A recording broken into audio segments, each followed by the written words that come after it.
Brillanti Musicals kull nhar ta' ħamis fit-8:30 dejjem fuq One. L-eks Ministru Austin Gatt tfaċċa fil-qalba tal-kampanja tal-membru tal-Parlament Ewropew David Casa.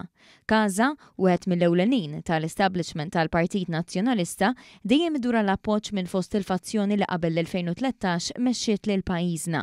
U Casa ma jidejaq xejn jagħmel dan magħruf pubblikament, tant li Austin Gatt kien fuq quddiem-nett f'attività li jagħmel fil-Belt Valletta fl-aħħar jiem.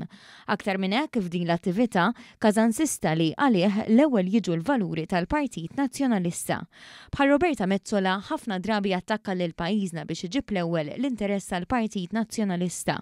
U issa mu jidejaq xejn jiddikjara dan pubblikament, tant li f'din il-laqa qal li għalih il-partit l-aktar importanti. Ir-ritorn ta' Austin Gatt huwa marbut ukoll mal-manuvri li galoppin tiegħu Claudio Grech qed jagħmel minn wara l-kwinti fil-Partit Nazzjonalista. Irib ħafna ta' Austin Gatt ukoll Manuel Delija li fl-aħħar jiem daħal f'kontroversja l-mod kif iddeskriva bl-aktar mod dispreġettiv lill-eks deputat nazzjonalista Franco De Bono fejn fost oħrajn irrefera lih bħala marda li qed terġa' titfaċċa.